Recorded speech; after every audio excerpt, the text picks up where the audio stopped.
Good morning, once again, and welcome to Sunrise Daily. I'm Ayo Makinde. You said good morning before, apparently. It's a beautiful Wednesday morning. I'm Kayode Kikulu. Thank you for joining us. Yeah, many people have continue to propose that the race for 2023 has already begun. Here is one of those actions. Some people say I was promised this and that. There was no such discussion. APC never promised me any position. They never promised Southeast any position. There was no such discussion. However, I offered this movement as a protest to injustice being done to Southeast by PDP. That since 1998-99, the Southeast people have supported PDP in all elections. At a time, the 5 states were all PDP. And one of the founding members of PDP is from Southeast, the late Vice President, His Excellency Alex Ekwueme. And so it is absurd that since 1998, going to 2023, that Southeast will never be considered to run for presidency under the ticket of PDP. It's very absurd. And this is my position, and will continue to be my position. It has nothing to do with me. My friend of mine, you want to be president? No, there's no problem about that. You have a right to be president. Nobody can stop you. You're educated. You've been a governor for 2 times, so you're qualified to say, I want to be president of Nigeria. But that does not mean that because you want to blackmail your party to put them in the bad light against the people of the Southeast, then you now come up to say that you are leaving the party because of the injustice committed by PDP against the people of Southeast. That's not correct.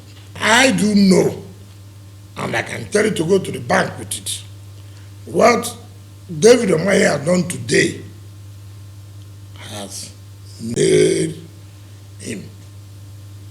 Politically, David Omaye will know that the politics of Nigeria is not the politics of Imo State. This presidency thing, he will know that the more you look, the less you see. You know, that's an expression that you hear a lot in the magic spheres. The more you look, the less you see. But it's interesting. Actually, it even sounds more like something you hear on the Fela song. But apparently, this is an expression we now use for politics in Nigeria. I mean, looking at the trend, really, make no mistake, the journey to 2023 started maybe years ago. I mean, what you're seeing now is probably you're just catching up. I mean, if you're not a politician, that is. But if you're a politician, then you, of course, know that some of those moves are geared towards 2023. Yes, the governor of Ebonyi State says he's not been promised anything, says he's not moving based on promises, that he's moving based on the things he listed since the beginning of the party. He feels the Southeast has not been treated fairly. And you hear the governor of Rivers State saying, well, this is simply about presidency. Make no mistake, like I said, the race has begun. And I think it's important for Nigerians to be very, very attentive right now. Be on the lookout. This is not a time to fold your hands and just wait for 2023 to come before you start making your choices or pushing the agenda you want.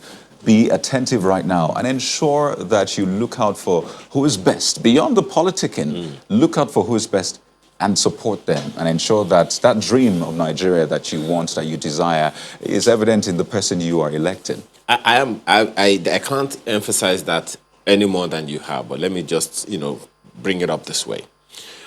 A good number of people who vote in Nigeria, going by INEC figures and even, population figures in Nigeria for some years now, are those between ages 18 and 45. I was at a session yesterday where someone posted that people between ages 0 and 45 make up something in the region of 80 to 82% of Nigeria's population today. It's not, I haven't verified that personally, but we know from United Nations figures and so many other figures that in Nigeria, the voting population makes up between 60 and 70% of, the youth make up 60-70% of the voting population. That means the youth are the ones who determine who becomes whatever in this country. Now, in the aftermath of the NSAS protests, a number of people have said, float your own political party, and some other people have said, join any of these political parties. What are they saying? And I think it is obvious to the blind. The race has begun. This is the time. There's also those people who have proposed, look, go infiltrate the existing political parties and stuff like that. What is important is that we get the Nigeria that we want. The Nigeria we desire, not the Nigeria we deserve, the Nigeria we desire because we can create it. So the race for 2023 has begun, no doubt about it. What side of the divide we will find ourselves depend on that card that we all received, the voter card. So go get yours and get in the system. Now, let's very quickly go into the papers. We have a packed day today. Oh, yes, absolutely. Vanguard newspaper is the first, and we begin with this one. I won't allow repeat of NSAS protests. Buhari. As security chiefs express concern over bandits, kidnappers' activities in the north. Police surround Africa Shrine to prevent NSAS meeting. And court grants NSAS protester Ramosele 1 million naira bail. Oh my God. NSAS governments must dialogue with youths. APC governors insist. How that is going to happen is something that I would love very much to see. How that dialogue is going to take place.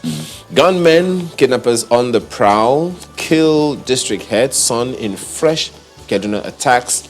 Kidnap 8 persons in Edo, 12 ASPs in Northwest.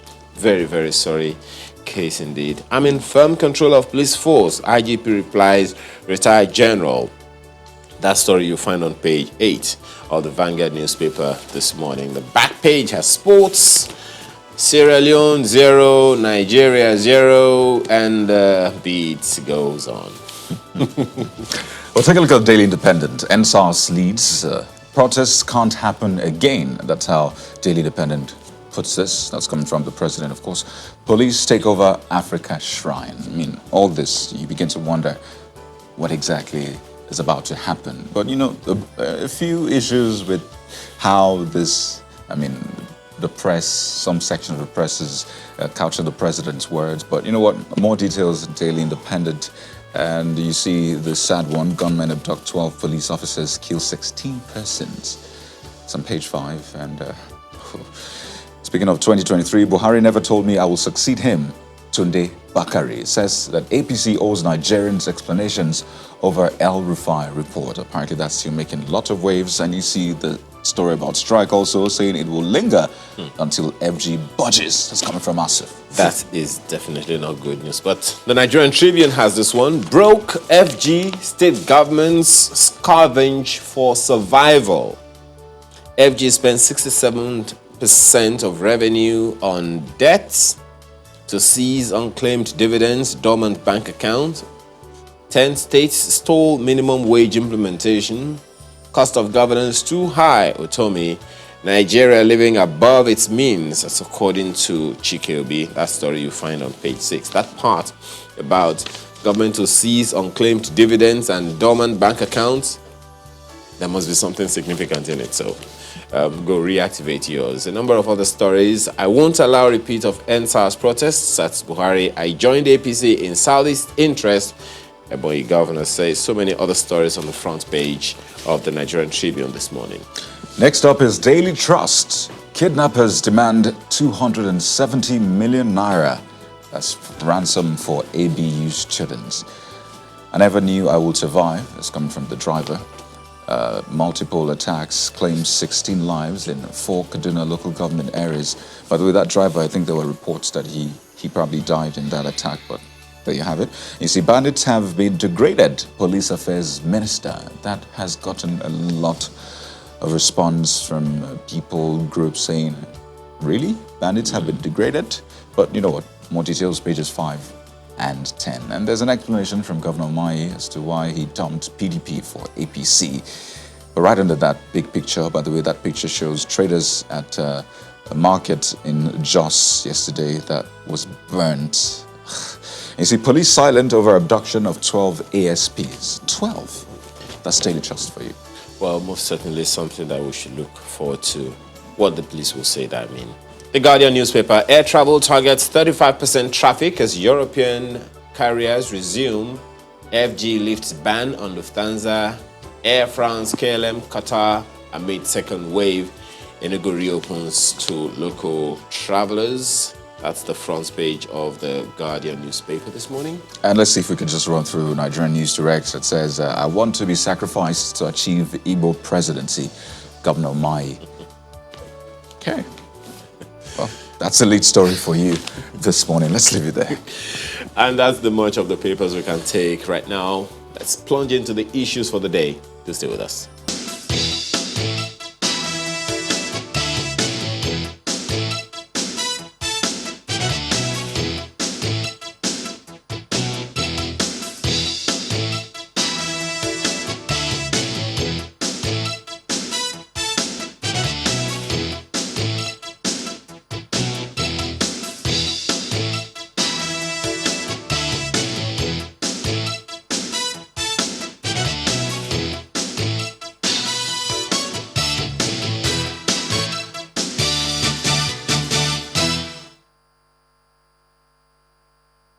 Mr. President assures Nigerians that he will do whatever it takes to ensure that the repeat of EndSARS protests does not occur in Nigeria again. Mr. President has assured that all stakeholders will be involved in the process of maintaining peace in the country, particularly the youth, community leaders, traditional rulers, politicians, public servants, religious leaders, etc. That federal government will continue to maintain its democratic, humane, and just postures in handling security matters in the country. What we are saying is that government will continue to dialogue, government will continue to listen, government will continue to carry all stakeholders along, ensuring that there is no repeat of what happened that destroyed a lot of properties of public and private individuals in this country. The meeting noted the need to pay greater attention to the police in the discharge of its functions of maintaining peace in the country in the areas of equipment and modern technology. You see, we always encourage people to report these cases to the police, because the moment you take it upon yourself and continue to pay ransom, this will continue to occur. People are paying ransom, and as long as we continue to pay ransom, these things will continue to occur.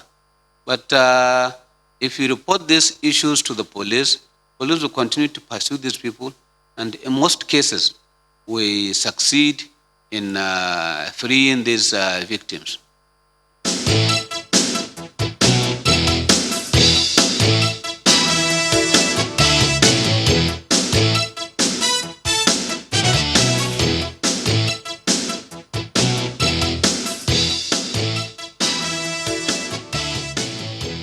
As you can see, we'll have with us this morning Dennis Amakri, who is former Deputy Director at the DSS, and of course, he's also a security consultant, joining us to discuss some of those issues raised at that National Security Council meeting yesterday. Thanks for joining us again. Thank you very much.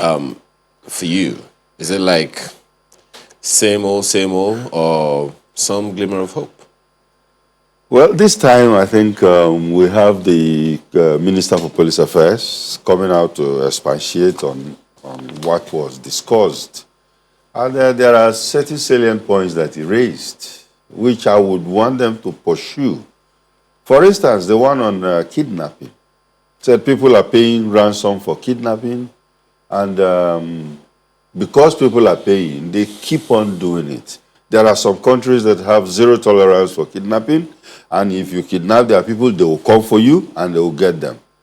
Just recently, we knew about the American hostage that was kidnapped in Niger and brought to Nigeria. Well, you know, they came in there, and then with the help of Nigeria, they got them out. So why can't we get our people out without ransom? And this is the main issue. It has to be a government policy, and of course, the police or the army or the anti-terrorism group must be ready to release whichever hostage and wherever they are. When you say it must be a government policy, are you saying that government should ask people not to pay ransom to kidnappers? Yes, if government asks people not to pay ransom, that means don't pay, we are going to get your guy.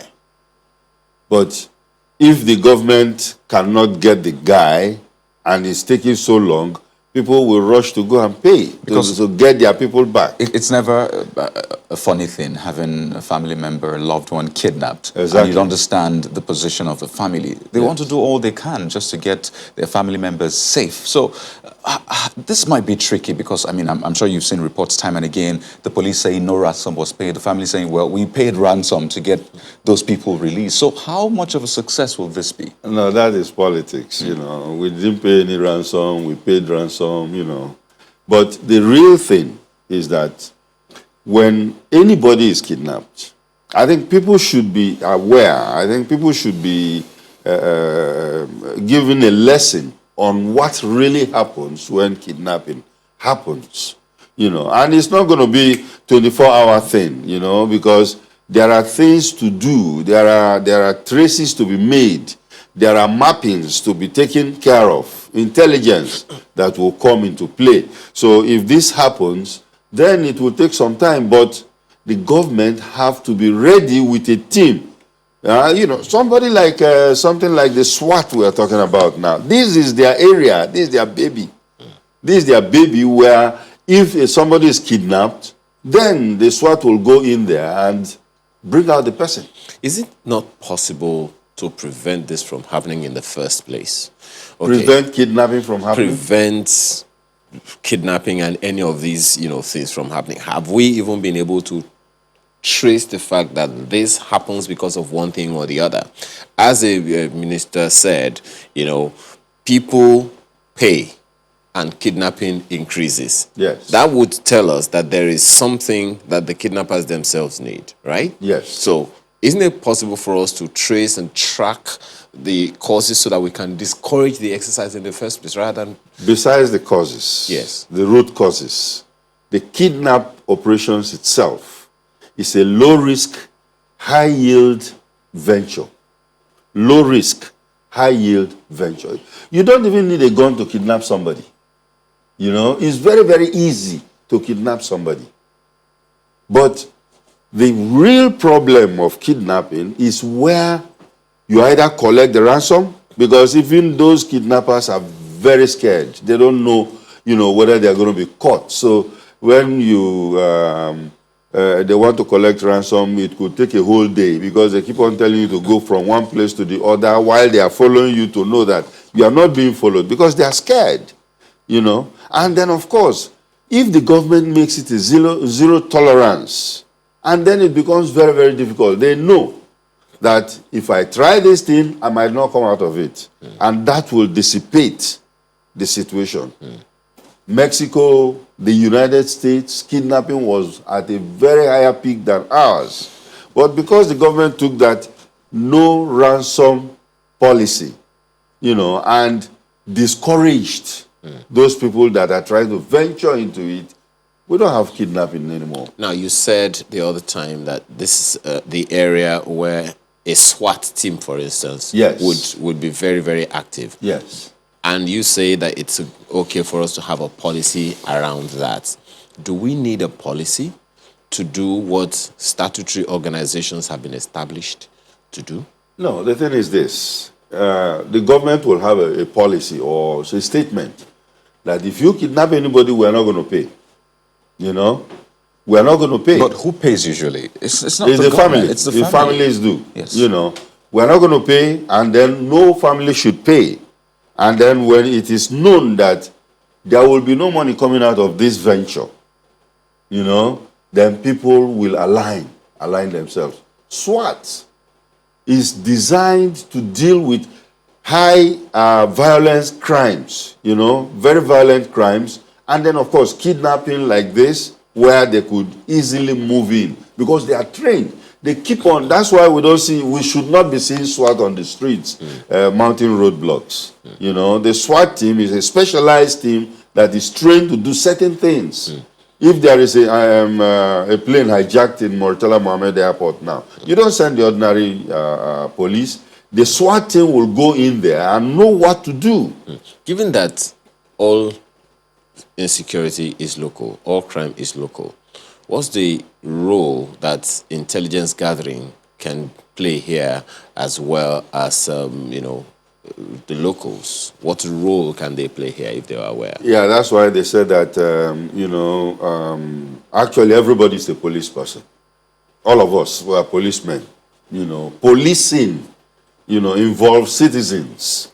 And you see something, you say something, you don't leave it to the police. And when you say leaving it to the police, you should be able to contribute your little quota. I saw some people, strange people. The police will now pick up all those dots and then start connecting them. So, it is a thing for everybody to do. One of the other comments that came out of that meeting, which the Minister of Police Affairs told the press, was that the president said he will do whatever it takes to ensure that a repeat of the EndSARS protest does not happen again. Now, that got wide varying reactions off and on social media. But I'm thinking, how did you receive that statement? Because for some people, they thought it sounded like a crackdown. Yes. For some others, it sounded like, well, the president will ensure that the demands of the protesters are met so they won't go back to the streets. But how did you receive that? Yes, the second part, because that statement was very confusing. Many people will feel that, okay, I'm not going to take this nonsense anymore. Okay? And then some people say, like what the Minister for Police Affairs said, when things like this happen, we'll make sure that the root causes of those kind of things don't happen again. And I think that's where the president is, whereby, of course, when they started, he mentioned that they are going to do some of those things that scrap SARS, and all the rest. But there's a major issue which I think I would like to advise the government on. And that is, we are talking about what the EndSARS people have said, and we are trying to manage it, okay? But again, there is a missing link. We don't know those youths. Have we taken time to understand those youths? I was in a workshop and somebody was talking that Nigerian police don't know the youths they are dealing with, and that is very, very pertinent because we need to understand the youths. They are not, because they are wearing dreadlocks does not mean that they are Yahoo boys or, some of them make their genuine money. In the e-world, the e-economy, which is international. But when you weigh that statement with what people have seen in the past few weeks, they've seen accounts frozen, they've seen issues with traveling passports, they've seen some of the protesters arrested. You saw the back and forth with Eromosele just recent times. So would you blame them for hearing crackdown? You just heard Sheokoti speak yesterday also about a possible crackdown. Exactly. So would you blame them for hearing a crackdown? Because, you see, the president will come up with policy statements or strategic statements. And then the actual tactics, you find out that some people don't understand them. Even the Inspector General of Police is a very good example. He will tell them certain things, that police should do this. But when they get down to the streets, the police is doing a different thing altogether because they don't understand the communication has a gap in it. But how possible is this? I've heard this before. Yeah. But you also hear that, orders are given most times and these people report back to their superiors. Yes. So, some people tell you there's no disconnect, honestly. If they don't have the backing, they will not carry out those acts. There is a disconnect because sometimes you find out that there is a disconnect, but the authorities will not come back to tell you that, we punish this guy from his behavior or this and that, that becomes an internal situation. But there is a disconnect. But what I would want is for them to continuously talking to their people. Because you see, this, like the minister said, we want citizen-friendly policing. And that is what we need. Well, Mr. Makri, Yes. isn't it also curious or ironic that in the police force, there are young people as well? Yes. There are people who are in their 20s, who are in their early 30s. So if the police does not know the youth or understand them, and there are some of them within the system, shouldn't the police be listening to their own police officers to at least have a glimmer of understanding of who the young person is? Well, you know, the funny part of this very narrative was that the workshop we went to, there are a lot of police people in there. And then, of course, some of them came up to say, yes, I'm on Twitter. How many policemen are on Twitter? How many of them are on Instagram? You know, the languages that are being spoken in Twitter are not the ordinary languages that we hear every day.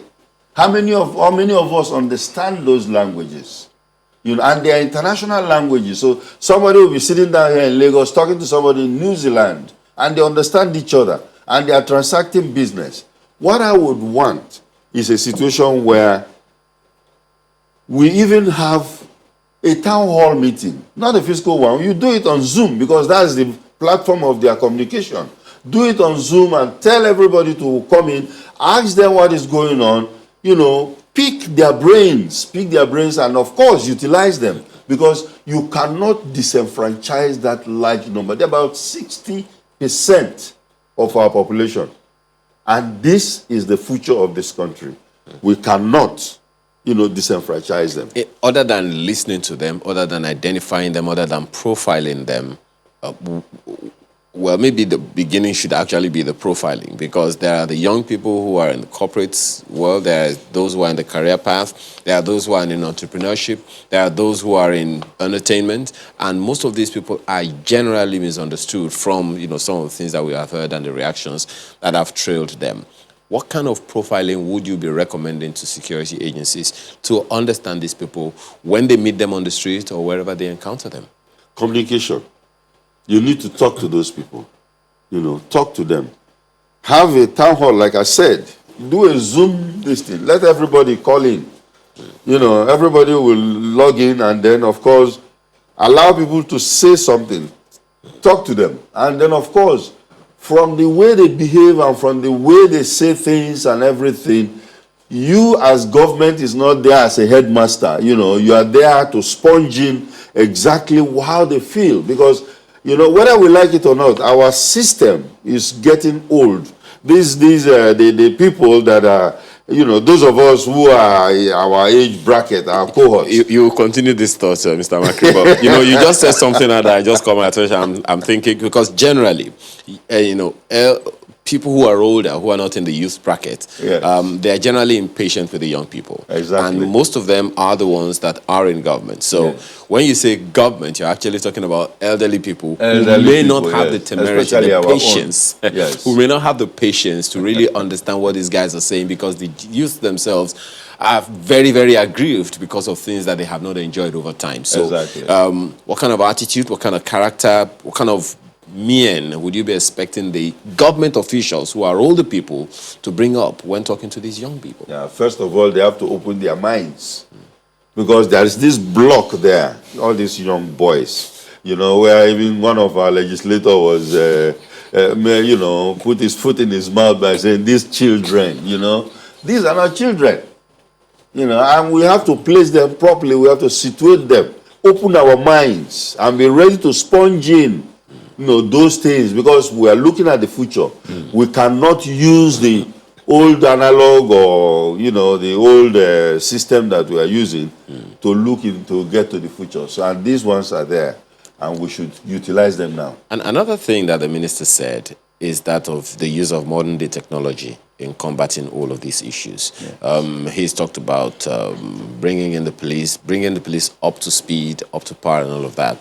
One of the things that's been produced by these NSAS protests or exposed rather, is the poor welfare of the police. Yes. How much can we talk about that in the first place? So that is in play.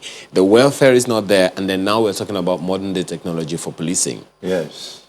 And Where's that's what we're saying, because the IG was asking them, get back to the street, get back to the street.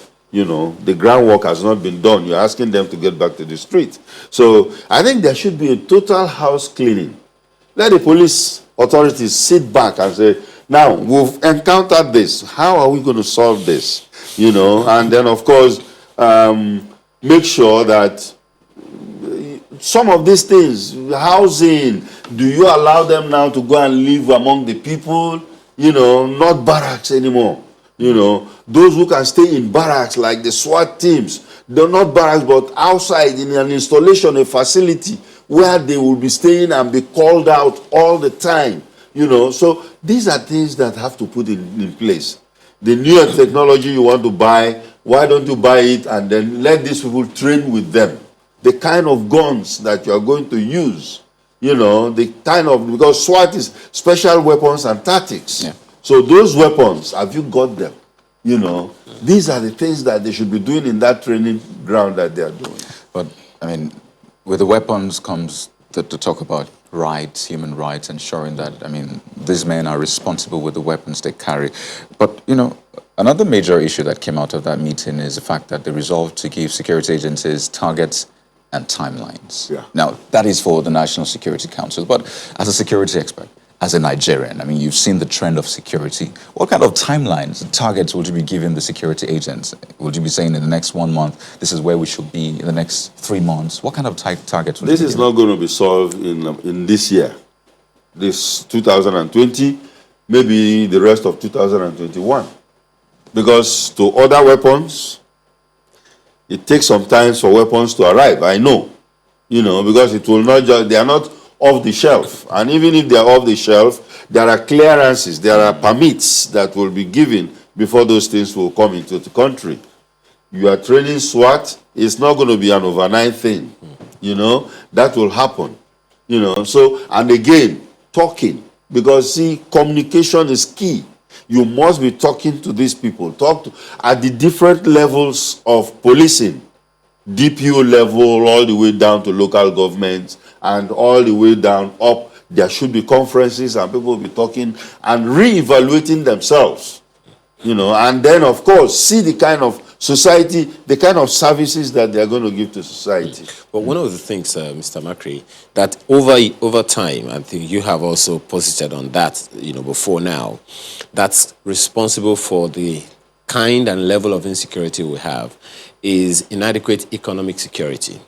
Not enough money in people's hands, high poverty rate, high unemployment rate, and the rest of that. Do you think there is any body language, any movement, any significant move of government to make sure that we at least reduce those numbers so that at least those who are in crime because of poverty or economic inadequacy do not go there in the first place? Well, you see, our macroeconomics is not doing very well. It's not doing very well. And that's where the root causes come from. Poverty, unemployment, graduates roaming the streets and stuff like that. So there is need to also look at the economy. And then there is a rough diamond that we need to clean out. And that is these youths. Believe it or not, a lot of them are making millions legitimately. And those guys should be, co-opted into the system, whereby they can now show the way to the future, and that can help our economy too.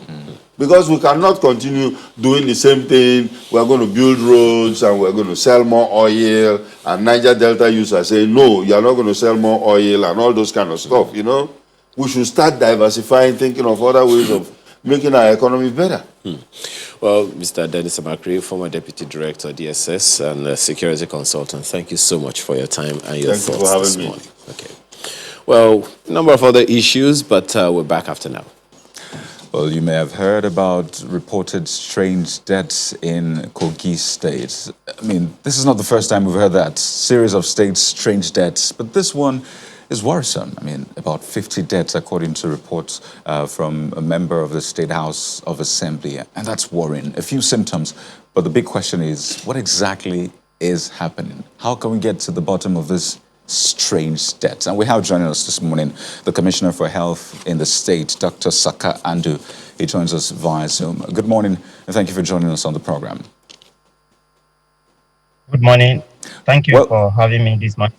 Oh, great to have you. For a lot of people, they say it is strange because it's not been diagnosed. There hasn't been proper tests. So just how strange are these deaths? How strange is this illness? Thank you for the question. But first, I want to clarify that those deaths are not happening in our own side of the divide. The community in question is called Ite in Olamaboro local government of Kogi State. And it's a border community between Kogi and Enugu State. I have been in contact with my colleague, the Honorable Commissioner for Health, Enugu State, and also our team of health professionals, the rapid response team from Kogi State Ministry of Health, had been there on 2 occasions now. No death was recorded on our own side of the divide. And you know that health is a second thematic area of priority in the government of His Excellency Governor Yaya Bello.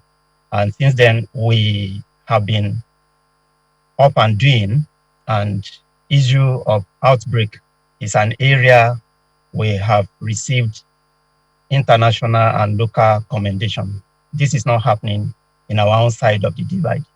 And I can give you reason why Kogi State is relatively spared from the recent one. According to the Commissioner for Health, Enugu State, they had taken sample from their own side of the divide, and NCDC had earlier confirmed that it is coming from yellow fever origin. You will recall that in 2017, we had yellow fever outbreak in Yagba West local government area of Kogi State. And we follow up with vaccination against yellow fever in those contiguous local government area, the Lokoja, Yagba West and Yagba East local government, and the adjoining local government areas from Kwara State were vaccinated. And in 2018, we followed that vaccination with entire states. The whole state was vaccinated. I mean, the eligible people for the vaccine, anybody above 9 months of age. And I think that explains the reason why such deaths are not occurring in our own side of the divide. How come, Honorable Commissioner, the member representing Olamaboro constituency in the Kogi State House of Assembly raised that matter of urgent importance, and his motion was seconded by another, member of the House, what exactly is happening about that? Is it that they're unaware, or they're just raising, dust where there is none? Kogi State House of Assembly has been working harmoniously with the executive arm of government in Kogi State. There is no division among us. I think what happened was actually they have their own system. The first thing is to discuss at the House, and then memos will be raised and sent to respective MDAs. And in this regard, I am expecting a memo to be sent to my office this morning. Then I will go to the floor of Kogi State House of Assembly to clarify and explain what we have done till date. I think they acted on the rumor and the report they have seen on social media. We will explain the whole thing to them. Okay, so are you saying that the 50 people that died are not in Kogi State? Or 50 people didn't even die at all? Well, those deaths, I know about 46 people were confirmed to have died on the side of Enugu State. So I have been in contact with the Honorable Commissioner for Health in Enugu State. We have discussed this issue on several occasions now, and we shared ideas. My team was there, the rapid response team from Kogi State Ministry of Health, and no such illness in Kogi side of the divide. However, we have alerted our informants, our local government DSNO, and all the health facilities in. If I may come in just briefly, Commissioner, because the member actually said that the people that died are between ages 25 and 40. He was quite specific about the people that died. He even talked about the symptoms and what have you. And I'm still wondering, are you certain, based on what he has said, the symptoms, the age range, are you still certain that no death occurred? No death had occurred in our own region. We, even up to yesterday, we communicated with the traditional ruler of the paramount ruler of Olamaboro local government area. I am not acting. Right. That represents about what is on ground, what is happening on ground in Olamaboro local government area. Well, you'll expect the representative of that local government to also know what is on ground. And are you saying that, well, he, like my colleague said, that this is a mere rumor because he was very specific? Are you saying that he's maybe representing Enugu State where it happened? Because why would he be saying it happened in his community when it happened in Enugu State? I think you should take my words. I am the officer saddled with responsibility in the health sector for Kogi State. The authority to clarify issues around the health of our people lies in my office. This is exactly what is happening.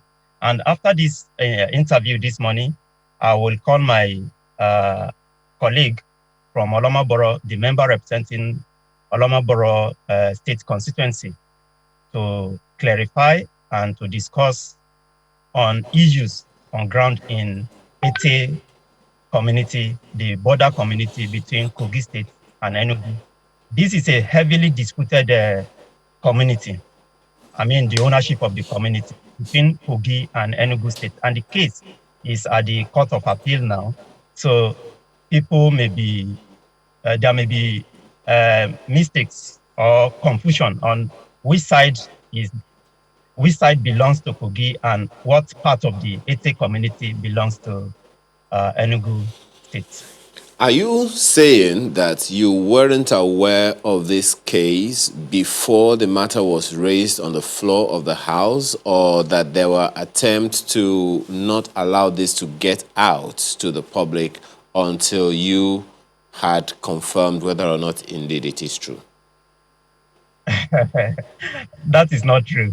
I have not implied any of such allegation. What I'm saying is that on 6th of this month, we got, we heard of the first rumor, 6th. And by 7th, we sent our public health team to Ete local government. They met with the paramount ruler of Ete, who actually sent vigilantes and police officers from Olamaboro, who accompanied them to this community. We have been there twice. So I don't think you should pass your judgment based on the rumor on the social media. You are hearing from the office saddled with that responsibility. You should believe in what I'm telling you. Well, this is not a rumor of social media, Commissioner. I'm quoting the lawmaker representing Olamaboro constituency in the Kogi State House of Assembly, Honorable Uja Anthony Alewo, who says that more worrisome, all efforts to reach out solutions using the local herbs and treatment at local health centers with referrals to neighboring clinics and hospitals at Ogugu and Okpo in Olamaboro respectively was not successful. So this is not social media. This is a member representing that local government that has people there families, and what have you. So this is not off social media, Commissioner. Please, I want you to make your own clarification. You can send your investigative journalist to the local government in question.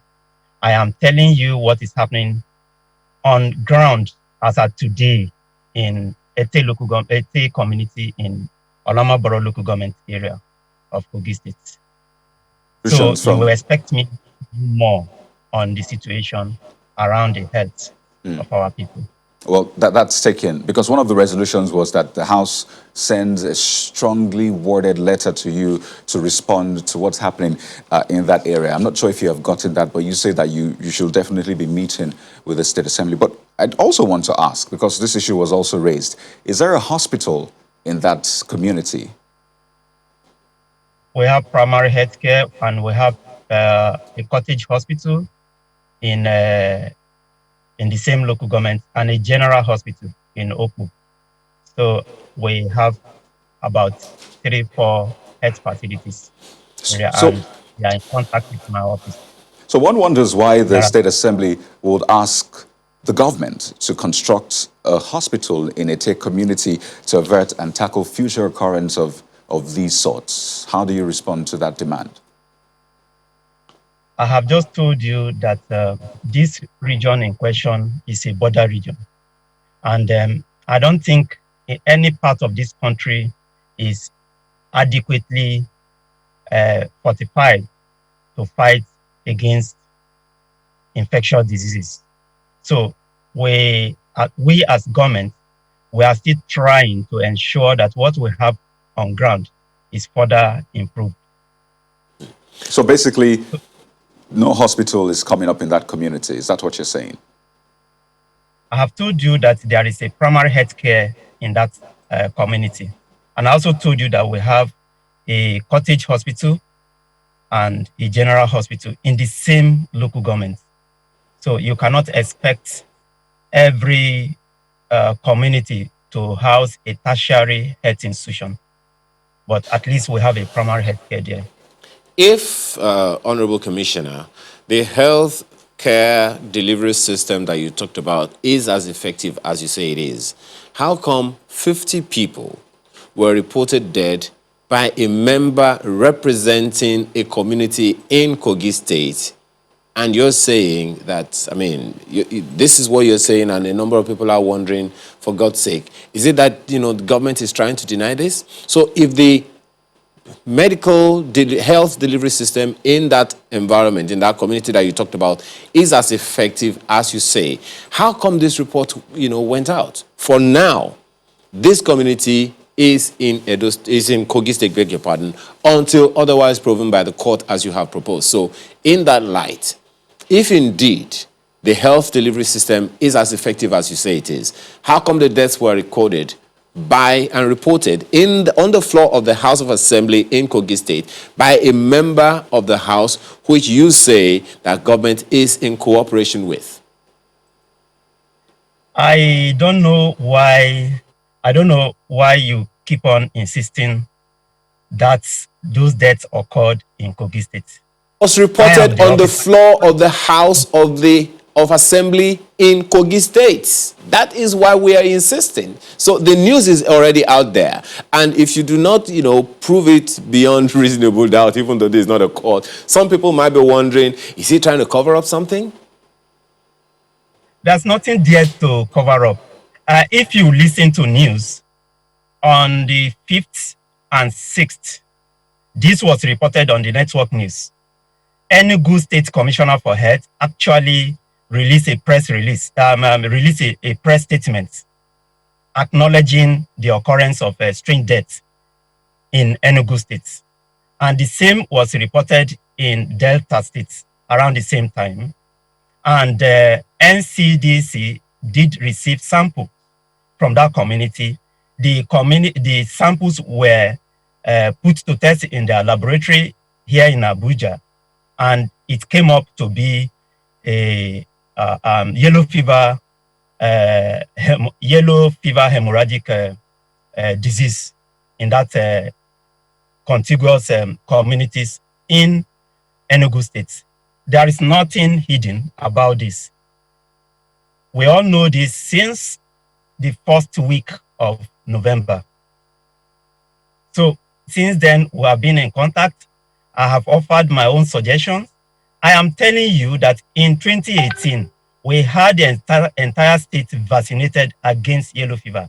This was achieved only in Kogi and Kwara states.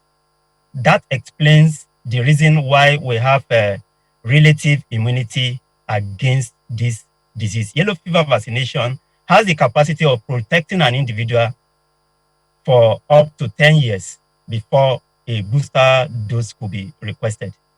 So I am very sure of what I'm saying. If you insist or if there is any doubt about what is happening, you can send your team. Let's go to the community and verify what is actually happening. Looking forward to that. Yeah, we're looking forward to that, Honorable Commissioner, because you don't also forget that it's also been reported that the Speaker of the House, Matthew Kolawole, directed that the letter be sent to the Federal Medical Center, Lokoja, for immediate support and assistance. So that perhaps put a question mark on whether or not there is adequate health care delivery in that community. I think you understand that matters of public health interest, even Federal Ministry of Health, even Federal Medical Center send patients to us when it is of public health magnitude. It is the State Ministry of Health that is equipped to respond to issues of public health. In his community when it happened in Enugu State? I think you should take my words. I am the officer saddled with responsibility in the health sector for Kogi State. The authority to clarify issues around the health of our people lies in my office. This is exactly what is happening. And after this interview this morning, I will call my colleague from Olomaboro, the member representing Olomaboro State constituency, to clarify and to discuss on issues on ground in Ete community, the border community between Kogi State and Enugu. This is a heavily disputed community. The ownership of the community between Kogi and Enugu State. And the case is at the Court of Appeal now. So people may be, there may be mistakes or confusion on which side belongs to Kogi and what part of the Ete community belongs to Enugu State. Are you saying that you weren't aware of this case before the matter was raised on the floor of the House, or that there were attempts to not allow this to get out to the public until you had confirmed whether or not indeed it is true? That is not true. I have not implied any of such allegation. What I'm saying is that on 6th of this month, we heard of the first rumor, 6th. And by 7th, we sent our public health team to Ete local government. They met with the paramount ruler of Ete, who actually sent vigilantes and police officers from Olamaboro, who accompanied them to this community. We have been there twice. So I don't think you should pass your judgment based on the rumor on the social media. You are hearing from the office saddled with that responsibility. You should believe in what I'm telling you. Well, this is not a rumor of social media, Commissioner. I'm quoting the lawmaker representing Olamaboro constituency in the Kogi State House of Assembly, Honorable Uja Anthony Alewo, who says that more worrisome, all efforts to reach out solutions using the local herbs and treatment at local health centers with referrals to neighboring clinics and hospitals at Ogugu and Opo in Olamaboro respectively was not successful. So this is not social media. This is a member representing that local government that has people there, families, and what have you. So this is not off social media, Commissioner. Please, I want you to make your own clarification. You can send your investigative journalist to the local government in question. I am telling you what is happening on ground as at today in Ete community in Olama Borough local government area of Kogi State. So you will expect me more on the situation around the health of our people. Well, that's taken, because one of the resolutions was that the House sends a strongly worded letter to you to respond to what's happening in that area. I'm not sure if you have gotten that, but you say that you should definitely be meeting with the State Assembly. But I'd also want to ask, because this issue was also raised, is there a hospital in that community? We have primary health care, and we have a cottage hospital in the same local government, and a general hospital in Oku. So we have about 3-4 health facilities. And they are in contact with my office. So one wonders why the State Assembly would ask the government to construct a hospital in a tech community to avert and tackle future occurrence of these sorts. How do you respond to that demand? I have just told you that this region in question is a border region. And I don't think any part of this country is adequately fortified to fight against infectious diseases. So we as government, we are still trying to ensure that what we have on ground is further improved. So basically, no hospital is coming up in that community. Is that what you're saying? I have told you that there is a primary health care in that community. And I also told you that we have a cottage hospital and a general hospital in the same local government. So you cannot expect every community to house a tertiary health institution. But at least we have a primary health care there. If, Honorable Commissioner, the health care delivery system that you talked about is as effective as you say it is, how come 50 people were reported dead by a member representing a community in Kogi State, and you're saying that, I mean, this is what you're saying, and a number of people are wondering, for God's sake, is it that, the government is trying to deny this? So if the medical health delivery system in that environment, in that community that you talked about, is as effective as you say, how come this report, went out? For now, this community is in Kogi State, beg your pardon, until otherwise proven by the court as you have proposed. So in that light, if indeed the health delivery system is as effective as you say it is, how come the deaths were recorded by and reported on the floor of the House of Assembly in Kogi State by a member of the House which you say that government is in cooperation with? I don't know why you keep on insisting that those deaths occurred in Kogi State. Was reported on the floor of the House of Assembly in Kogi State. That is why we are insisting. So the news is already out there. And if you do not, prove it beyond reasonable doubt, even though there is not a court, some people might be wondering, is he trying to cover up something? There's nothing there to cover up.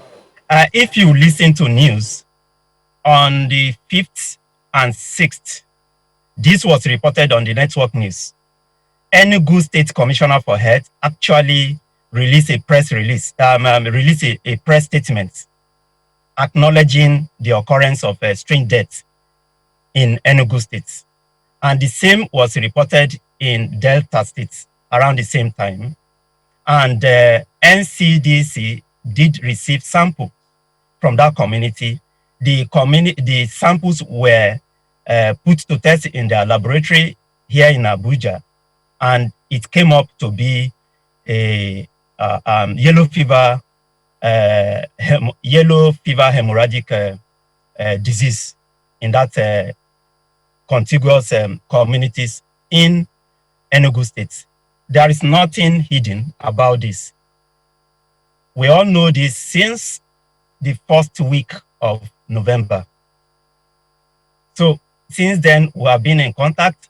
I have offered my own suggestions. I am telling you that in 2018, we had the entire state vaccinated against yellow fever. This was achieved only in Kogi and Kwara states.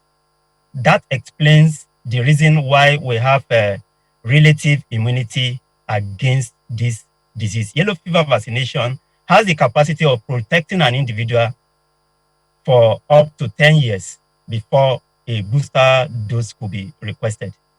So I am very sure of what I'm saying. If you insist or if there is any doubt about what is happening, you can send your team. Let's go to the community and verify what is actually happening. Looking forward to that.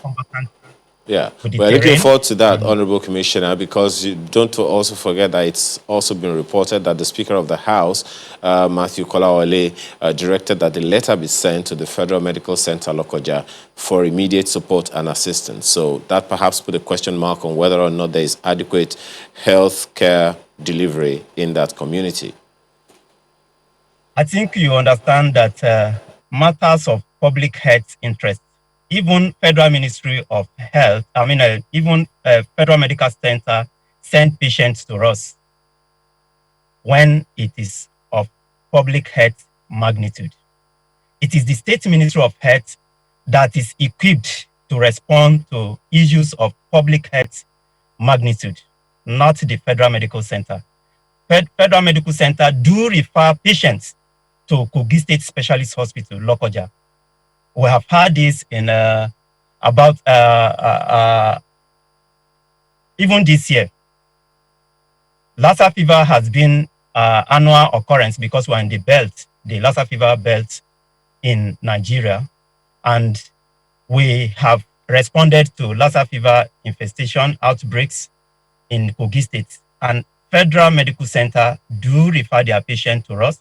This year, we have managed up to 32 cases. And those that were referred from Federal Medical Center to Kogi State Specialist Hospital had 100% cure rate in our facility. Those managed in FMC Lokoja died, the 12 of them died. And those that were referred to our neighboring, our sister organization in Edo State, Federal Teaching Hospital, Irua, also survived those infections. So the only place we recorded deaths, 5 deaths from yellow fever, from Lassa fever this year was the Federal Medical Center, Lokoja. So we have the capacity. By virtue of our own location, we are at an advantage point on the map of Federal Republic of Nigeria, a state that is bordered with 10 other states, including the FCT. I mean, which is why when a lot of people hear about these cases, they're always concerned because Kogi State is a really important state when it comes to sharing boundaries with other states. But I'd like to thank you so much, Dr. Saka Andu. I mean, it's good to know that you say that this is under control and you are on top of this. So we look forward to ensuring that this does not even degenerate any further. We'd like to thank you so much to Commissioner for Health in Kogi State, Dr. Saka Andu, for sharing your thoughts on the program. Well, that's the conversation we're having now. Mr. Boniface Chizia joins us this morning. He's an economist and development and human productivity expert. Thank you very much for your time. Thank you for having me. Thank you. Well, from a policy perspective, we knew this was going to come because at the time the deregulation happened, fuel prices were very, very low because COVID-19, was very high at the time. So when that policy came up, it sounded like a good idea because even fuel prices seemed to go down at that time. But from a policy perspective, do you think it was long-term thought of? Do you think it was thought through properly to ensure that it doesn't have such crunching effect on the people or on the economy? Well, I think that from a policy perspective, in fact, Nigeria should not be importing petroleum products. Really, in the policy. We're talking of managing this economy. Nigeria is the only OPEC country, it's on record, that imports refined products. I think it's something that really we should decry. Even the refineries we had in place, they're barely functional. So we are importing about 90% of what we consume. And then you talk about deregulation. We've been talking about deregulation for a very long time. And we are not being able to, we don't have the political will to see it through. So we pay lip service to deregulation, like I just mentioned earlier on, quietly. You say you have a deregulated environment, and then the prices simply go up. They go up, they don't come down. And so you have the regulated environment. Government should not be involved in the importation of crude. And so what should happen, ideally, is that major oil marketers should be empowered to import crude. So you have the regulated environment, and the government is announcing ex-depot prices of products. You have the regulated environment. You still have a petroleum product and pricing company in place. You still have your petroleum equalization fund in place. And so I think I don't know what's happening, but we should not. First of all, we should not be talking about this. We're praying and hoping that Dangote would probably come on stream. I hear also that Rabi is also, has a refinery. His activities seem to be a bit muted, so we don't seem to hear much about what he's doing. But I read somewhere that when they come on stream, they will add about 850,000 barrels a day. And so that might be the saving grace. I think it's a crying shame for this country. I say to us that, the problem we have in Nigeria is kinds of leadership, corruption, and fuel importation. It's so extensive that we don't appreciate. Even the pressure we have on foreign exchange is part of it. So fuel importation ranks high. Yeah, very high, yes. In terms of Nigeria's challenges. Yes. In terms of the crisis we have, yes. When you talked about political will, well, we'll talk about some of these, agencies you mentioned, yes, and then the laws that will probably come in place to ensure that this is seamless. But you talked about political will, and that's an expression that you hear time and again. It's like a buzz term. What does this really mean? Because if political will was a major factor in us deregulating or not, then it means that whatever it is we want to do moving forward, we need that political will. Do you see that political will present now? Well, I think that if you ask me, the political will should be there. I mean, President Buhari is on his last legs, so we expect he's not going to do Donald Trump on us. And so if he's going to go, that's when you expect somebody to be able to take the real hard decisions. And really, it was a hard decision. So you just let the market drive the thing. But we had this suggestion. In fact, it was an announcement. You recall the reaction that followed that announcement, the protests, the Occupy Nigeria protests. Was that not political will then? Well, the political will is that people, it happens every time when you see that you're going to go to, but that means, let me give you a classic case of political will. So you say you buy an Okada in Lagos, and then you find that elections are going to come, and you find it's going to affect you negatively. And so the political will is that there's going to be, prices would go up. And so now the inflation would come. And it's going to make us unpopular. It's going to affect our attractiveness amongst the electorate. That's the political will. And so by the time you begin to put that, you put that ahead of you as you want to take a decision, then you're saying to yourself, how is this going to impact, how is it going to affect us? And so that's the issue, that's when you talk about political wills. But you want to know the right decision to take.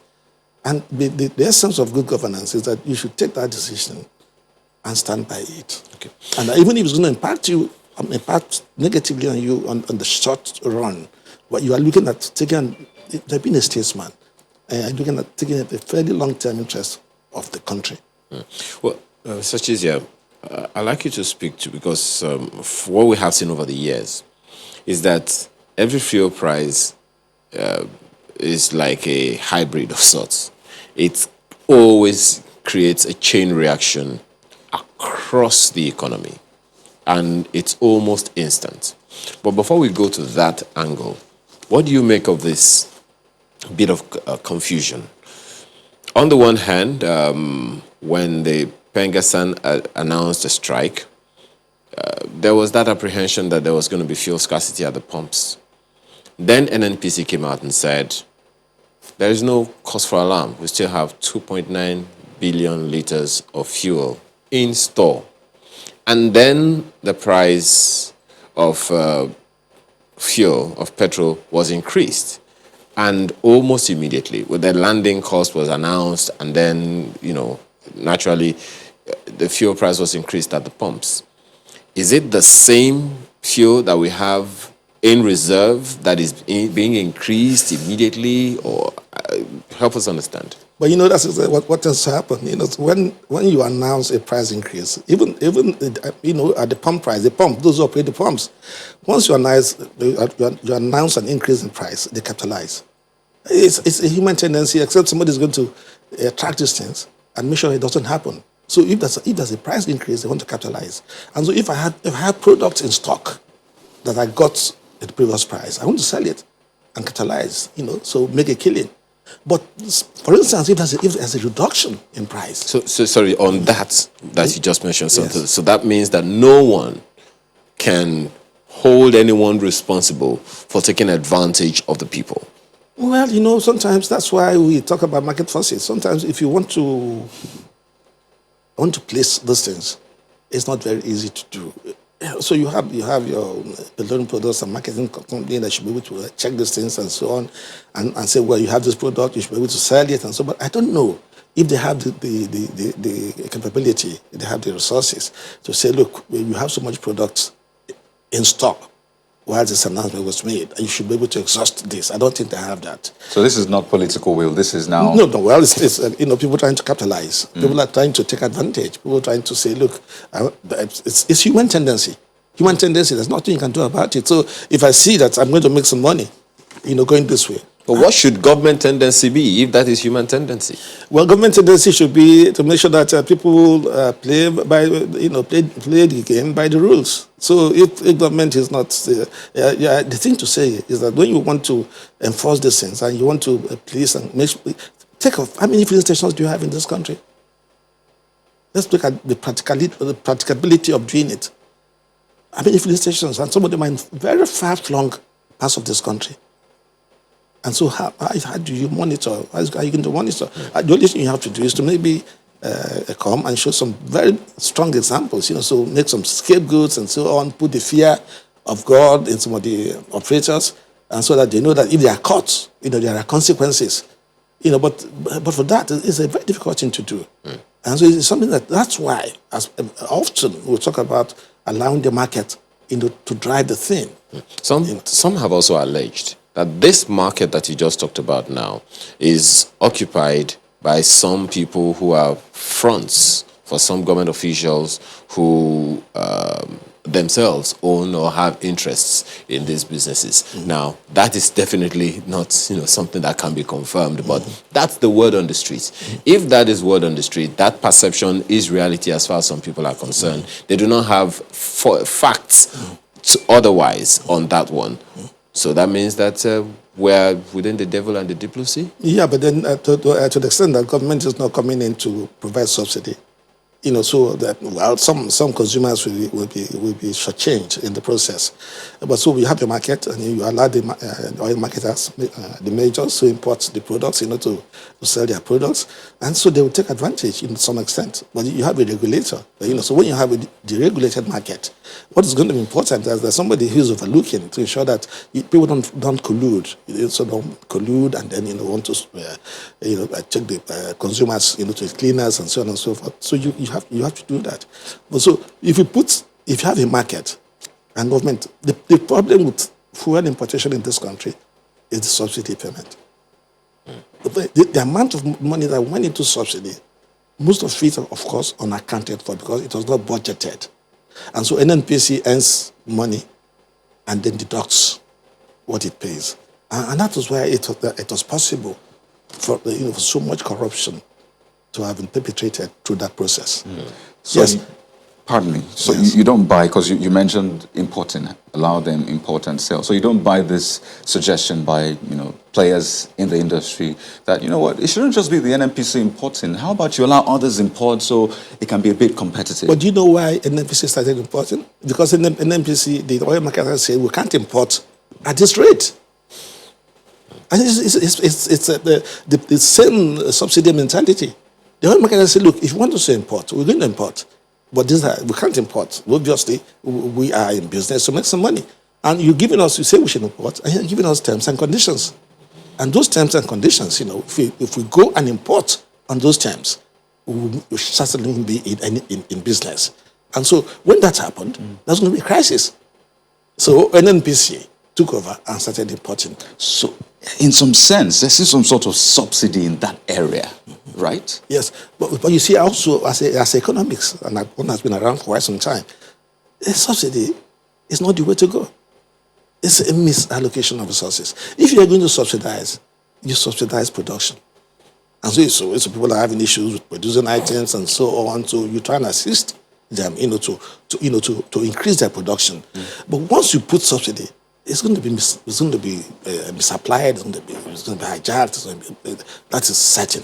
But there are different views here. So there's a government saying, well, this subsidy regime is not working. In fact, it's putting too much money in the hands of a few that already have enough. But for the people, they look at the price at the pumps and they go, so this is actually eating into my disposable income all the more. And for them, it doesn't make sense, because imagine they had 500 naira. And before, they could at least spare some nairas to buy other things. But now, they need to buy fuel. So they have reduced disposable income. How do you think we can link that? Because clearly, there's that divide. I think that's two things to say. Subsidy has never worked, no matter what you do. So the subsidy is no-go area.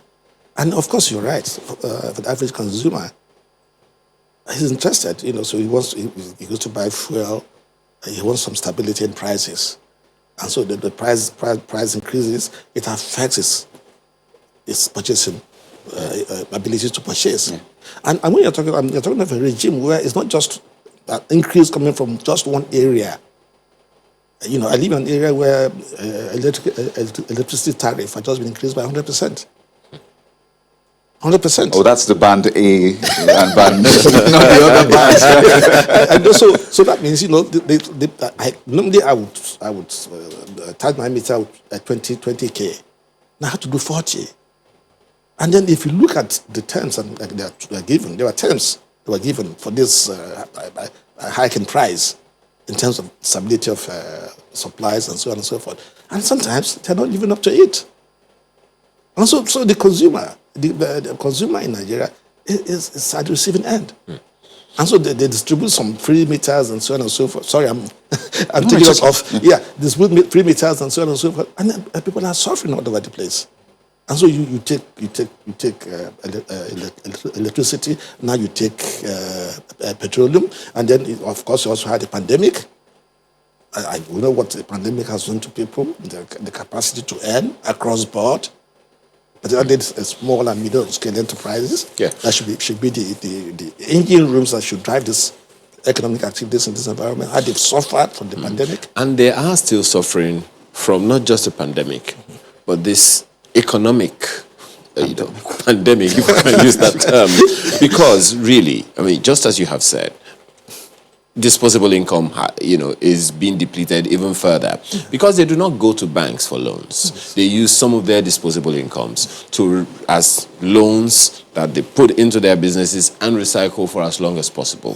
Now that is being depleted with the fuel price increase, with electricity tariff increase, and the entire value chain. Too. Inflation is going on 14%. there. Yeah. So now with all those figures and this fuel price hike, which effect some believe we have not begun to feel, which effect hasn't quite taken root. Where do we go from here? Well, I think it is tough, for the average person, and I think that that is why I think that government should really take the proper lesson from the NSAS crisis protest. I don't think we're taking appropriate lessons. I think we should take appropriate lessons. I think that going after people who supported the protest, let me put it here bluntly, the protest was supported, was welcomed by most Nigerians. And that's a fact.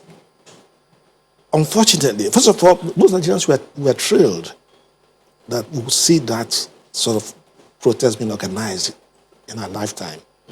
And the protest that was peaceful, was well organized, and there were no destructions and so on and so forth. And then people felt that it was bad time because the impunity in the land was walking on four legs. And needed to show, because that what could do was that people should know that you cannot just go and do whatever you wanted to do. And so if you're the president and you had the National Assembly in your pocket and then you felt I could do anything and nobody's going to say anything. And so, but we must take an appropriate lesson that this has happened and that it could happen. But from the response one is getting, it doesn't seem as if this message has sunk in. It's a good thing that the president is saying. This good sound bites. The president is saying that the protest will not happen again. I want to believe him. But if we're not careful, it's not just making the right pronouncements, saying the right things, good sound bites, and so on and so forth, that will make the protest not to happen again. You need to actually see some things being done. Yes, this will have to be done. Things have been done. For instance, Lagos State government says the former people have been governors in the state, their pensions are going to be reviewed and so on. You see, please, and you see things happening. The crisis in the land is because the economy is not the economy. It was not growing. Well, there's something you said the other time, Mr. Chizia, Yes. and that's the fact that, and many people believe that our government is working along that line, which is subsidy does not work. Yes. Now, let's assume that we have saved some money from that subsidy. One would expect that money saved from subsidy should be put directly into infrastructure development to, as you said, boost productivity. Do you see that happening? Well, I think that's one things we can put money into. I think that also we need to, looking at our budgeting process, looking at budgeting heads, and looking at things that our budgeting should be proper. You see, what's caused this crisis is the fact that the poverty in the land was enormous. So there's too much poverty in the land. And so, consciously, as I was just saying, we are talking about making sure that this doesn't happen again. And we're looking at budget 2021. And so we should be looking at budget heads like health, education. And good money is there. The monies we put in health, for instance, UNESCO says you should put about 26% of your budget in health. And probably we are doing about 5%. Those are the crises. And of course, more these things would not happen if we really want to bite the bullet and do what we are supposed to do. We have to be thinking of restructuring this economy. It's not too about it. Restructuring the economy. Yes. Restructure the economy, restructure the way the incentive, the resources are shared, the incentive schemes, and so on and so forth. It's resource control. I was trying to avoid using that word. So you have to. We have to go back. If you don't do that, you may have some crisis. Look, you have a situation whereby National Assembly, the amount of money that goes to National Assembly, of them, there are 400 and something persons there. 100 and something billion naira. That's overhead, goes to National Assembly. And you have your budget for health for 200 million people, for something billion naira. How do you believe that justice? And then, for instance, National Assembly, if you are talking of reviewing the Constitution, there are those that would lead the process. And then, so are you going to see them? And that this happen. If, for instance, why should we have a House of Assembly, have a Senate, and so on and so forth? Why should legislating in Nigeria be almost a permanent job? Shouldn't be. But I like you to emphasize a little bit and perhaps expatiate on what you said about improving our production capacity. You've talked about the paucity of activities in the micro, small, and medium enterprises sector, given the state of the economy, the pandemic, economic crunch, unemployment, poverty rate, and all of that. Most of the work, really, that needs to be done in that sector are more artisanal and, basically in the interior Nigeria, rural areas and all of that. So, which is why the question of infrastructure to boost production came to mind. What do you think we need to do, especially in the interior? Or is it because we do not have a different focus for our economy, different focus from oil? Is it because it's only one? Well, I think that to a large extent, the fact that we're overly dependent on oil is part of the crisis. We go back to 1986 when we had the structural adjustment program. The point about that program was to diversify the economic base of this country. The issue, the fact that this country has been dependent on oil and that it's not good for us for that to happen, it's known by everybody. But we try to diversify, and that is not happening. Why is it difficult? Well, that's a problem. Yeah, part of that problem again is leadership, and part of the leadership issue we have in this country is the leadership selection process. So how do you select your leaders? Now, how come, for instance, all these youths who are going about, we're praying that we hope they will get involved in governance beyond the protest. We want to see them in 2023. Maybe float a political party. That would be the way to go. And they have the numbers. Let's have people who have a passion, who have vision. You see, when you go through a process whereby for you to get into governance, there are certain conditions you have to satisfy. So you must have either you have a deep pocket or you have some people who are sponsoring you. And once you get into power, your allegiance is to those who sponsored you. Or the money you spent, and you're going to try and recuperate this money. You don't have allegiance, to the country. You don't have allegiance to the people. Then you have your electoral process. Again, it's being cleaned up. We see it's being cleaned up. Yakub Mahmoud, who's the chairman, has just been renewed. To some extent, it's been a fairly good job. Now, you clean up the electoral process. Let's digitalize it. Let's automate it. And so that we clean up the place so that people's votes would count. On a final note, it's interesting that we have literally touched on different. We even touched on health. Talk about that budget. Yes. Well, the ministry will tell you, we have more than 35 billion. We have, 300 billion also for recurrent and what have you. But on a final note, regarding this fuel price hike, Nigerians thinking. So, what's the way out? Is there any making this easier for Nigerians? If you could just end on that note. The fuel price, the tariffs, and all that. Is there a way to make this easier on Nigerians? Well, unfortunately, I was just coming. A friend of mine just sent me a message saying, Sonny Rabo sent me a message saying that the rate of exchange has gone up to so much, and do I see it coming down? I said, no, I don't see it coming down because let's not live in denial, because the foreign exchange is not coming in. And so when you look at the demands are not supportable. And so, and to the extent that we are so dependent on importation, we consume what we don't have, more or less. We have issues. And so the price, they are going up. So what is government going to do? So we need to broaden the safety net. The safety net is a way to go. I think that we need to begin to, these palliative things we are doing, I think that we need to take it to the next step.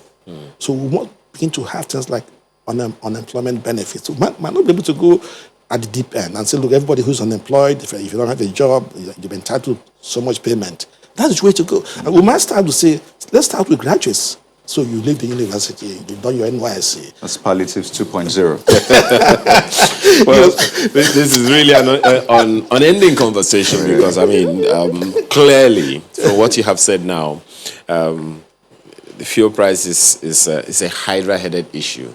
It touches virtually every sphere of our lives. So I guess we keep our eyes open and our ears to the ground. Yes. I have to thank you very much for being a part of this conversation. Boniface Chizia is an economist. All right, we're back in a moment for another thing. To stay with us. So yes, the Nigerian university system has ASU, SANU, NASU, NAT, and you heard the minister saying the other unions. So speaking of those other unions, we have a representative of one of them. I'm talking about SANU. Mr. Abdul Salam joins us this morning. He's the National Vice President, Senior Staff Association of Nigerian Universities. Good morning. Thank you for joining us on the program. Good morning. First, you're not on strike, are you? No, we are not. Not yet or no? We are not yet. Oof. Okay, I mean, we'll come back to that. But I mean, seeing the trend, the negotiation between the federal government and ASU, now the minister brings in your unions, talks about new or a salary payment system that you have also brought up. First of all, how do you react to the trends you have seen ASU negotiating with the government, their demands, your demands also that will probably be coming up in a few weeks? What's your position on this? Well, thank you very much. I think the major problem we have in the university system is first and foremost double standards on the part of government. And we find it very, very unfortunate that we have found ourselves in this kind of situation where for up to 9 months now, the university system has been closed. Forget about coronavirus, but even with or without coronavirus, we have found ourselves in a situation where about 9 months now, the university system has been closed. And for us, we believe that it's a function more of the irresponsibility of government and the inability of government to be able to do what it should do in terms of ensuring that there is good governance in the university system. So you're saying that, I mean, because you have also had issues, you've brought issues to the table. Yes. So you're saying that this is none of the fault of the unions. This is at the bulk, at the table of the government. Absolutely. But, you know, following the negotiations between ASU and the government, you'll have seen that the government has said, well, we have this certain amount of money. We have 20 billion. That's what we have. Okay, we don't have that 110 billion naira because, I mean, you can see COVID, you could see, you know, recession and what have you. So would you still say that government has not done or has not tried in this process? Well, it's a two-way thing. And that's why for us as SANU, we want to look at this issue more from the angle of accountability and not only from the angle of releasing of funds. Because as it were, there have been various funds that have been released into the university system. And what we have seen is that they have not been accounted for. So it's not enough. Our colleagues in ASU keep talking about poor funding. Yes, we agree that there is a major challenge with the funding of the university system. But beyond the issue of funding, there's also the problem of accountability. These previous funds, as meager as they are, what has been done with them? Accountability by whom? Yes. By the managements of the universities, vice chancellors, management, the registrars, the councils. You know, we have a situation where we want to insist that there must be injection of more funds. We agree that yes, there should be injection of more funds. But even the meager that has been given, we find out that most of it has been frittered away. There has been a lot of wastages. Can you give us certain specific examples, if you have any, about some of these issues of accountability that you're talking about? Well, I think that is what has actually led us to even the issue of the IPPIS. I would not want to go into specifics to say this university, that university. No, because, just the issues. Not necessarily the specific universities, but just the issues. Let's look at it from the issue of the IPPIS. We keyed into the IPPIS, that's the integrated personnel, that's the controversial payment system now. We keyed into it not because we didn't have a choice to oppose it, but because we observed that there was a high level of personnel fraud in the university system. A situation where monies are being drawn for staff that do not exist by vice chancellors. A situation where promotion arrears and promotion payments are being made for promotions that did not take place. So we have a high level of personnel fraud in the university system, and that was actually why we keyed into the IPPIS, because the concept of IPPIS itself was to checkmate fraud, personnel fraud, and also to checkmate corruption in the system. It's very, very rampant. And that's why for us, part of our advocacy in SANU is that the government must do a lot more in terms of checking the university system, the issue of corruption, And one of those ways by which government can do that is the institution of visitation panels, which for us, for almost 10 years now, by law, visitation panels are supposed to be 5 years, every 5 years, to look into the accounts, to look into the books, to look into the issues of governance, and to look into the entire structure of the university system. And something already clearly is being done about that, visitation panels. We understand that. But, just a quick one on the same issue now. So what issue do you have with IPPIS if you know that it'll solve some problems? What then is the issue that SANU has with it? Thank you very much.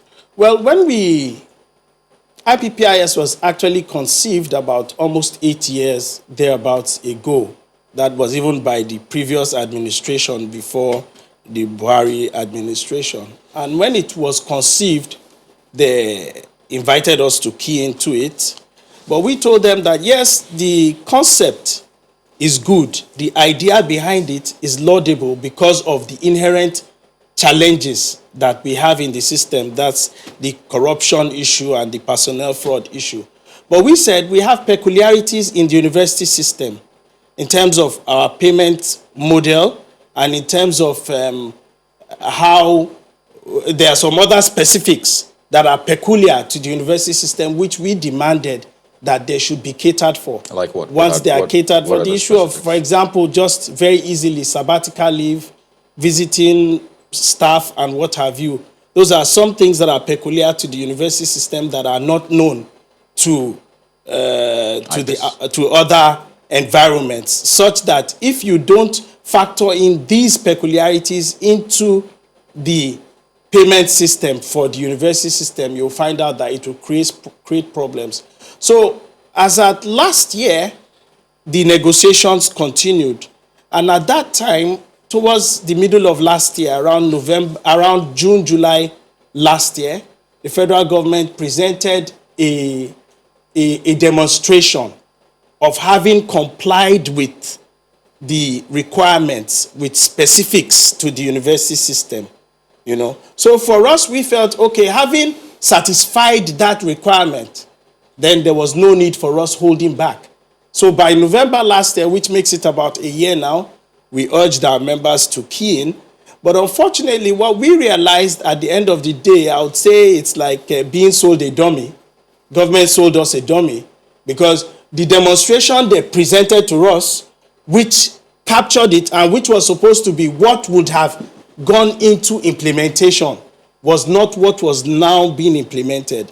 Such that at the end of the day, by January, February, when IPPIS started paying salaries for our members, we discovered that there were a lot of challenges, shortfalls in salary payments, a situation where even up till now we have our members who are not on strike, who are working and who enrolled into IPPIS, and almost a year into the scheme, they have not been paid any salaries at all. We have situations where people have been paid multiple payments. I mean, you just open your account and you're finding 6 months salary. And then you return it. And then you are forced to return it. Right. So you're forced to return it? No, well, you have to just return it. You have to return it. You just have to return With it. the benefit of hindsight, are you saying that you wished you had not enrolled into IPS? Yeah, that's what it has ended up making us feel, that, oh, we wish we had not enrolled. We wish we had not enrolled. So what's this new payment platform? Because we're hearing different things. It is UGPPPS? Yes, University General Peculiar Personnel Payment System. So it's actually also in a bid to, because now what IPPIS has done is that it has thrown a challenge to us. And the challenge is, okay, why don't we give them what we believe would be able to work for our system? How does your UGPPPS differ from ASU's option of UTAS? Well, we don't even know ASU's option. It has never been presented to us. We don't know how it looks. Have you had any meeting with ASU to harmonize They interests? have never invited us for a meeting. Have you offered to have a meeting with We them? are not supposed to be the ones to offer. They have something on ground. So if you have something on ground, you tell us, look, come, we have something on ground. Why don't you come and look at this? But what we have only been hearing of UTAS on the pages of newspapers and on channels TV. So it's not known to us. We don't know how UTAS operates. We don't know what it entails. We don't know what on the is behind it. surface, Mr. Salam, many people would wonder, is there a conflict between the unions in the universities? Well, I would not say there is conflict. And But you would again, not say there is none? And I'll not say there is none. The reason why is because I think the general principles of unions in terms of welfare of their members are the same. But a situation where you have 4 unions existing in an environment and each trying to protect its own territory, trying to protect its own turf, trying to protect its members, then there will ultimately be frictions here and there. And then maybe in terms of approach, for example, our own union is not given to a belligerent style. We will never go on strike for close to 3-4 months. We would never. Not because we do not have the capacity to, but because we also understand the challenges and the fact that going on strike, there are also ultimate casualties. When you go to war, it is not necessarily the soldiers that die.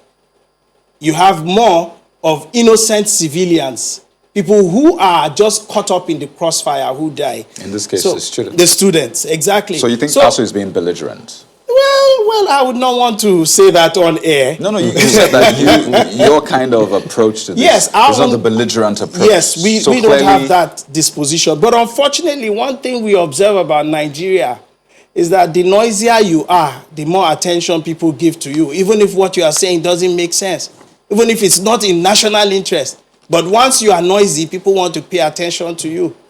But as far as we are concerned, we believe that there's no friction. We are comrades, they are comrades. And even for us, I'll tell you something. I think one of the challenges, and that's throwing it back to ASU now, is that we believe that in the university system, whether we like it or not, they play a central and very key role. I would even want to see them more as a big brother to the rest of the unions in the system. But it's now left to them to play that big brother role, which for us, we have found lacking. And that's why sometimes it looks like we are having conflicts amongst ourselves. Or ideally, there should be no conflicts. So now that we have this situation on our hands, ASU is taking a stand. If government accepts ASU's UTAS and it doesn't address your own concerns, your own peculiarities, if I can use the word from your own suggestion, what will happen? Well, thankfully, you have said it, if it does not address. But beyond even that, there's something that is very key. And that is the fact that we all have schedules in the university system. The mandate of ASU, their members, is to teach, research. They are not into payroll. They are not into personnel. It is the registry and the bursary that are involved in that. And that is where our members are. So ultimately, there is no group in the university system that has the full knowledge and insight into personnel payments as much as SANU and NASU, because that is where our members fall into. So at the end of the day, we are in the best stead to actually provide a solution to the challenges of IPPIS, not even ASU. So that's the UGPPPS? Yes. But you haven't answered my question. Yes, okay. What happens if government accepts ASU's UTAS and it does not address your own concerns? Definitely, if it does not address our concerns, then we will have to raise dust, we'll have to raise an eyebrow. It is natural. If it does not address our concerns, if our members' salaries are not being paid, if our salaries are having shortfalls, definitely we'll have to raise eyebrows. Already from what you have said, some of your members, as you said, they are not getting their salaries on time. Some are getting 6 months. Some concerns are already being raised. Yes. If those concerns are not addressed, are you going to go on strike? Well, those are. It may get to that level. But of course, now we are still at the level of negotiations, we are at the level of dialogues, we are at the level of collective bargaining. We have had various, I think about 3-4 weeks ago, we had an MOU which was facilitated by the Minister of Labour with the Office of the Accountant General of the Federation with a view to assuring us that those concerns, we are not, mind you, we are not so rigid about even our own payment platform, in as much as our salaries and the salaries of our members were properly addressed. So whether it's IPs, UTAS, you just need to be paid what you deserve. What our members deserve. Okay. Have you presented this to the government, the Of UGPPS? course, yes, we have. What has been the response? Well, the response is they're also looking at it. They're also considering it. It's going to go for an integrity test. It's going to go for assessments to see if it meets up to the payments as it should be. So basically, let me understand this. So you're waiting to see how this pans out with ASU? No. We are not waiting to see how it pans out. So you're negotiating parallel, right? Yes, of course. But what do you have to say about people that say, employees don't have a right to tell the employer what mode of payments the employer should use in paying their salaries? I want to believe you've heard that line of argument. How do you respond to that? Well, I think that line of argument is correct. And that's our own contention. We do not have a right. It's only in a situation now where it has now affected our payments, so to speak. We have tested it. We have found out that it has limitations. It has challenges. So against that background, we have a legitimate right to say, okay, employer, why don't you try this? But from the get-go, from the start, to just say, no, we are not accepting it, I don't think it is morally, and I do not think it is legally right. Of course, people talk about autonomy in the university system, because that's what it is used to hide under. You use the issue of university autonomy. But for us, as non-teaching staff unions, even the autonomy that is so much being touted, yes, we believe that there must be autonomy in the university system. But for us, we believe that the autonomy that is being practiced in Nigeria is an aberration. And that is why for us, if any group in the university system will hide under the issue of autonomy to say that this is what they want, then we do not accept it. When did you develop UGPPS? Well, it has been on for close to about 6-7 months now. 6-7 months? Yes. That's after ASU developed IPC? Not after ASU developed. After we observed that we had shortcomings with our own salaries. So you're saying that this is not in any way related to ASU's negotiations? It's not. And what It's have you? not. Okay, so in the case, because I know that this was also in a public foray, so the government releases money for ASU. And you know, the minister keeps saying there are other unions, right? Yes. And I want to believe you have your demands also, of course, in some sense. So if government says, okay, fine, ASU, take this 15 billion naira for university revitalization, for the earned allowances and what have you, and then they say, well, we'll try to resolve your payment platform. Will it all be sorted? No. Now, let me go back a little. We have this issue of earned allowances. And earned allowances is a product of our 2009 agreement with the federal government. ASU has its own, NASU has its own, NAT has its own, SANU has its own. They are not allowances that are automatic. It's not a general allowance. It is something that is earned based on your contributions, based on what you have done to the system. For example, you have hazard allowance, which is restricted to those people whose schedules of duty are hazardous, so to speak, within the environment. We have people who are supposed to have responsibility allowance based on the kind of nature of responsibility that they have within the system. So there are different allowances like that. And now what we discovered in 2014, after the 2009 agreement, the first tranche was paid. When it was paid 30 million. It was paid to individual governing councils of universities. Because by law, and that's why I was talking about the issue of autonomy, and the fact that our autonomy in Nigeria here, especially by our sister union, is selective. They choose when to adopt it, they choose when to reject it. When it doesn't favor them, then they shout autonomy. When it favors them, then they now, and all of that. So in 2014, when the first tranche was paid, it was paid through the governing councils. And the registrars and the bursars of each individual university had an input, because in the first place, by law, the council is the one who is the employer. That is, under the autonomy law, the council is the employer. And the council knows who and who is deserving of what within the system. Who is the custodian of those records? The registrar and the bursar are the ones who are the custodians of the personnel, and who knows who and who is eligible That's your union. the end allowance. Yes. Now, in 2017, a second tranche was paid. This time around, an aberration took place. And for us, it is very, very surreptitious, because all of a sudden, from the office of the Honorable Minister of Education, the Director of Tertiary Institutions, just came up with a circular to say, okay, out of the 23 billion that was released, 89% of it should go to ASU. Then 11% should go to the non-teaching unions in the system. And that was the cause of the problem. And that was why when you started, I was talking about double standards.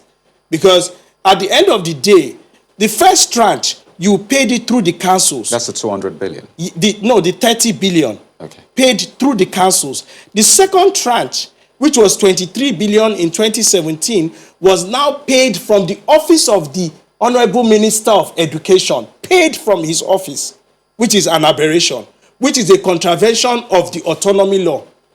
2019, 25 billion naira again was paid through the office of the Honorable Minister of Education, which again was a contravention of the autonomy law and an aberration. So now we're talking of 30 billion. Our own argument is it must go through, because even now, as we speak, for the arrears of earned allowances, ASU has been paid up to 2016. The non-teaching staff have been paid arrears of earned allowances up to 2012, because we have suffered shortfalls on account of these surreptitious payments from an unusual source, which is the Honorable Minister's office, and not from the councils of the various universities. So clearly, it might seem as though we're getting to closure, but there are still a lot of issues to be resolved. A lot of issues. We have issues of arrears of minimum wage. I mean, here we are talking about minimum wage.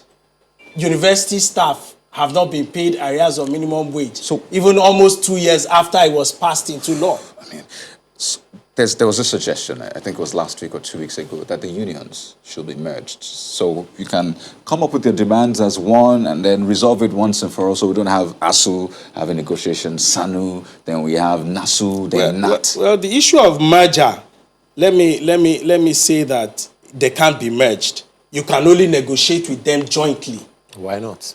They can't be merged, because I think we have gotten past that level of merging. But when it comes to negotiation, our belief is that you cannot negotiate with one group separately, promise them something, negotiate with another group, promise them the opposite of what you have, and then you cause so much confusion in the system, which can end up in a strike. But let me let me ask you this one on Twitter. Lastly, by Dr. Peter Imoesi, who says, if SANU and NASU are involved in personnel and payment, by extension, they collaborate in personnel fraud with the Vice Chancellor.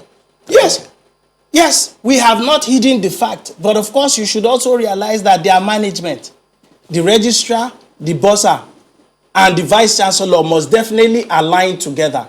So when we are talking about fraud now, or personnel fraud in the system, we are not indicting any group. So you are indicting yourself as well? Not ourselves as a union, but some of our members are involved. And that's why for us, we believe that it's not about whose ox is God. It's not about this is my own thief, or this is my own fraudster, or it's one person's fraudster. The university system must be sanitized. And I think that's a great place to anchor because this is about the university system, Nigeria's future, Nigeria's education system. And we do hope that all this works together for that good. By the way, there's this tweet about you, Francis, saying that you sounded like a jealous lover. I don't know what that means. So I'd like to thank you so much. Thank you so Mr. much. Abdul Salam, the National Vice President of SANU. Thank you for your thoughts on the program. Thank you so much. Thank you so much. Well, two quick messages from you. Professor Inakina says, about economic diversification, we must look inward to diversify our economy by liberalizing power, oil and gas, cut the recurrent expenditures, bring the interest rate to single digit, invest in education and health.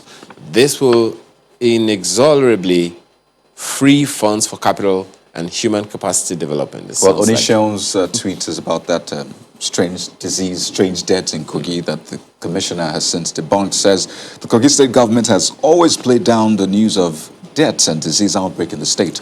It's worrisome and disturbing to think of.